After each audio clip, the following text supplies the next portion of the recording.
আছে গো চুলো, মাটির চুলো আছে গো, মাটির চুলো, নিয়ে নিন গো, নিয়ে নিন, মাটির শক্ত চুলো নিয়ে নিন, এই চুলো আছে গো চুলো। কই গো গিন্নি, কোথায় গেলে? এই জলদি করে এখানে একটু আসো তো, তোমার সাথে যে আমার খুব জরুরি কথা আছে। আমি এখন আসতে পারবো না, যা জরুরি কথা জোরেই বলো। যত সব কাজের সময় ডাকাডাকি করে। বললাম যে আমার হাতে এখনো অনেক কাজ আছে। আরে গিন্নি, কাজ পরে করো, জলদি করে আগে বাইরে একটু এসে দেখে যাও। আরে বললাম তো হাতে আমার হাতে খুব জরুরি কাজ, এখন আমি আসতে পারবো না। এই বর্ষায় ডুবে যাওয়া গ্রামে থাকতে আমার আর একদমই ভালো লাগছে না। কবে যে এই জাহান্নাম থেকে বের হব। আহা গিন্নি, ওসব কাজ পরেও করা যাবে, তার আগে বাইরে এসে দেখে যাও। এক চুলো বিক্রেতা এসেছে। তোমার তো আবার বর্ষার পানিতে রান্নাঘরের সব চুলো নষ্ট হয়ে গেছে। এখন তো গ্যাসে রান্না করো, গ্যাস যে খুব ব্যয়বহুল হয়ে পড়ছে। এখন তুমি একটা মাটির চুলো কিনে নিলে আমাকে আর অত দাম দিয়ে গ্যাস কিনতে হবে না।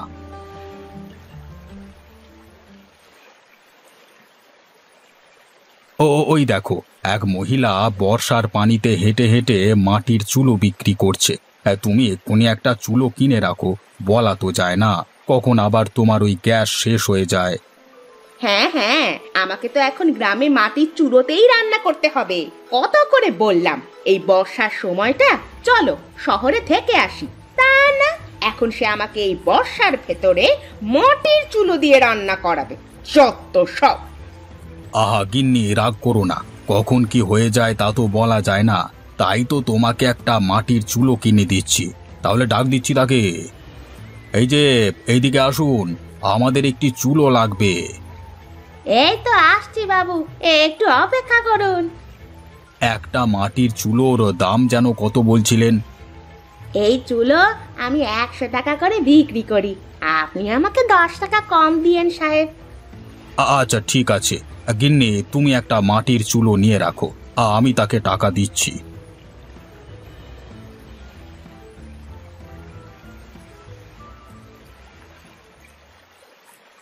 যাক বাবা, আজকে চুলোটা বিক্রি করে ফেলেছি। এবার এই টাকা নিয়ে এখনই বাড়ি যাই। এভাবে প্রতিদিন আমি একটা দুটো করে চুলো বিক্রি করতে পারলে খুব ভালো হবে। বর্ষার দিনে সবাই তো আর বাইরে ঘরে রান্না করতে পারে না। হঠাৎ করে গ্রামে যে কি হলো, চারিদিকে বন্যার পানিতে একেবারে তলিয়ে যাচ্ছে। সে যাই হোক, এখন থেকে আমাকে আরো বেশি বেশি চুলো বানাতে হবে। এরপরে যাদের বাড়ি রান্নাঘর ডুবে গেছে তাদের কাছে গিয়ে বিক্রি করতে হবে।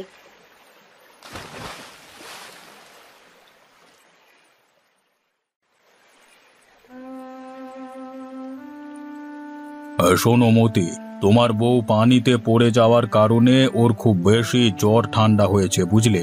ওকে কটা দিন একটু বিশ্রাম নিতে হবে। এই সময় ওকে দিয়ে কোনো কাজ করানো যাবে না। আর হ্যাঁ, সময় মতো ওর খাওয়া দাওয়ার দিকেও খেয়াল রাখতে হবে, নইলে এই ঠান্ডা কিন্তু আরও বেড়ে যাবে। আগে ডাক্তার মশাই, ঠিক আছে, আপনি যা যা বলেছেন আমি তাই তাই করব। যেভাবেই হোক আমার বউটাকে দ্রুত সুস্থ করে ফেলবো। বর্ষার কারণে আমার কোনো কাজ নেই। এই বউ আমার বুদ্ধি করে চুলো বানিয়ে বিক্রি করবার বুদ্ধিটা বের করেছে। এখনো চুলো বিক্রি না করলে যে আমাদের সংসার আর চলবে না। তোমাদের গরিবের বিষয়টা আমি বুঝতে পেরেছি মতি, যা হবার তাই হবে, এ নিয়ে অত ভেবো না। তাহলে এবার আমি যাই, তুমি আমাকে আমার ফিসটা দিয়ে দাও তো বাপু।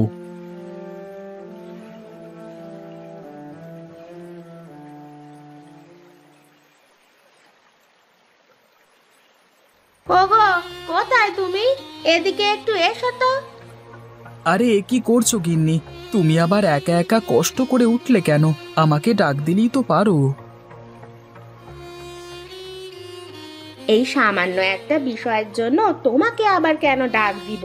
আসলে আমার খুব খিদে পেয়েছিল, তাই তোমাকে ডাকছিলাম। এই তো আমি তোমার জন্য সকালের খাবার নিয়ে এসেছি। এখন তুমি বসে বসে সকালের খাবারটা খেয়ে নাও, আর আমি এখনই বাজারে গিয়ে তোমার জন্য ভালো ভালো দেখে মাছ মাংস যা পাচ্ছি তাই নিয়ে আসছি। কেন গো, আজ হঠাৎ মাছ মাংস তুমি আনতে যাবে কেন? আজকে আমাদের বাড়িতে কোনো মেহমান আসবে নাকি গো? আমাদের বাড়িতে মেহমান আসবে? হাসালে গিন্নি, হাসালে। আমাদের না আছে বাবা মা, আর না আছে কোনো আত্মীয় স্বজন। এই দুকুলে যে তোমার আর আমার কেউ নেই, সেখানে আমাদের বাড়িতে আবার মেহমান কোথা থেকে আসবে বলো তো? তাহলে যে তুমি এত বাজার করতে চাচ্ছ? সে তুমি বুঝবে না। আসলে আমি তোমার জন্য মাছ মাংস আনতে চাচ্ছি, কারণ তুমি যে অসুস্থ। তোমাকে এই সময়ে ভালো মন্দ খেতে হবে, নইলে যে তুমি সুস্থ হতে পারবে না। তাই বলে আমরা তো আর মাছ মাংস খেতে পারি না গো, আমরা তো খুবই গরিব। এভাবে সামান্য অসুস্থতায় মাছ মাংস খাওয়া তো আর আমাদের মানায় না গো। ওরকম করে বলো না গিন্নি। মাছ মাংসের কোথাও তো লেখা নেই যে এগুলো শুধু ধনীরাই খেতে পারবে। ধনী গরিব সবাই মাছ মাংস খেতে পারে। তুমি আমার সাথে আর কথা বাড়িও না। এখন জলদি করে তুমি সকালের খাবারটা খেয়ে নাও, আর আমি এক্ষুনি বাজার থেকে আসছি।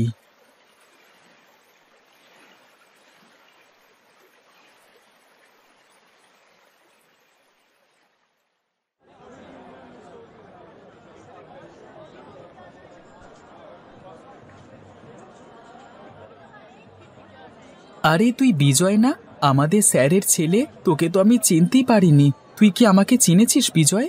আমি মতি। আরে মতি, যে আমাদের ক্লাসের সবচেয়ে গরিব ছেলেটা, আরে তোকে আমি চিনতে পারবো না? আমরা তো ছোটবেলায় একসময় বন্ধু ছিলাম। পরে বাবা আমাকে লেখাপড়া করতে শহরে পাঠিয়ে দেয়, কিন্তু তারপর থেকে আর তোর সাথে যোগাযোগ করা হয়নি। এই তো, আমার কথা দেখছি সব তোর মনে পড়ে গেছে। হ্যাঁ, আমি সেই গরিব ছেলেটা। অনেকদিন পর তোর সাথে দেখা হলো। চল চায়ের দোকানে চল, সেখানে গিয়ে কয়েক ঘন্টা আড্ডা দিই। আরে না না, আমার অত সময় নেই রে মতি। আমি এসেছিলাম বাজার করতে, দেরি করে বাজারে আসায় এখন বাজারে এসে দেখি মাছ মাংস কোনো কিছুই নেই। ওদিকে যে এসব না নিয়ে গেলে গিন্নি আমাকে একেবারে মেরে ফেলবে। এখন দেখি কোনো একটা ব্যবস্থা করতে পারি কিনা। চারিদিকে পানিতে থই থই করছে। এই বর্ষার দিনে তুই কিছুই আর করতে পারবি না। যেহেতু আমার সাথে তোর দেখা হয়ে গেছে, তাহলে আজকে চল আমার বাড়িতে। তোর আর তোর বউয়ের নেমন্তন্ন। তোরা আজ আমার বাড়িতে মেহমান হয়ে চলে আয়। যদিও আমি গরিব মানুষ, তবে যতটুকু পারি তোদের আপ্যায়ন করব। আরে না না, তোকে এরকম চাপ দেওয়াটা একেবারেই ঠিক হবে না। আমরা অন্য কোনো সময় তোদের বাড়িতে যাব।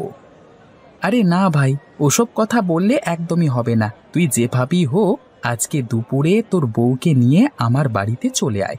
আমার বাড়িতে আজকে তোর আর তোর বউয়ের নেমন্তন্ন। আর শোন, আমার বাড়িটা কোথায় সেটা তো জানিস নাকি? এত করে যখন বলছিস তাহলে ঠিক আছে, আমি আজকে দুপুরে তোর বাড়িতে নেমন্তন্ন খেতে যাব। আর হ্যাঁ, তোর বাড়িটা না চিনলে আর কার বাড়িটা চিনবো? সে নিয়ে তুই একদমই ভাবিস না। সময় মতো আমরা চলে আসবো।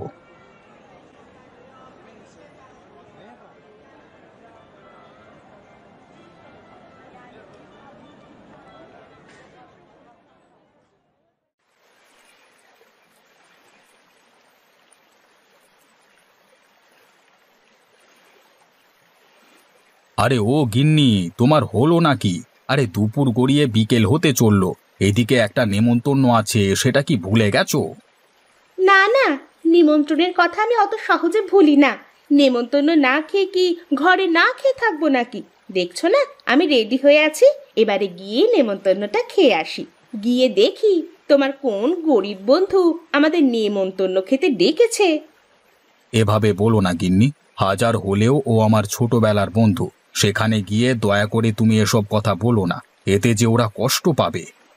আমরা হলাম এই গ্রামের সবচেয়ে ধনী। আমাদের সাথে যদি ভালো ব্যবহার না করে, তাহলে আমরাও কাউকে ছাড় দিয়ে কথা বলবো না। হ্যাঁ, এটা তুমি মাথায় রেখো।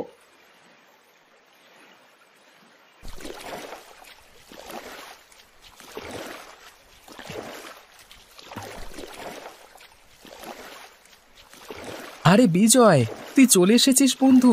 আয় আয়, জলদি করে আয়। হ্যাঁ হ্যাঁ বন্ধু, চল। গিন্নি চলো, ভেতরে চলো। হ্যাঁ হ্যাঁ চলো, ভেতরে চলো। গিয়ে দেখি কি কি ডাল আর ভাত রান্না করেছে।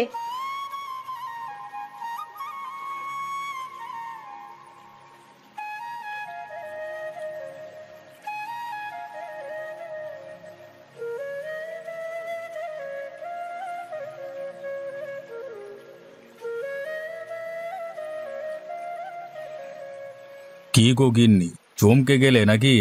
খুব তো গরিব দেখে ঠাট্টা মশকরা করছিলে, এখন দেখো বন্যার দিনে গরিবের অতিথি আপ্যায়ন কেমন।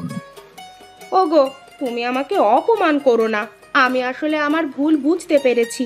আমার মনে যে অহংকার ছিল তা আজ এই মতির বউকে দেখে ভেঙে গেছে, যে কিনা নিজে কাজ করে তার স্বামীকে সাহায্য করে। অন্যদিকে আমি যখন যা চাই তাই এনে দেওয়ার পরেও উল্টে তোমার সাথে খারাপ ব্যবহার করি। এভাবে বলো না গিন্নি।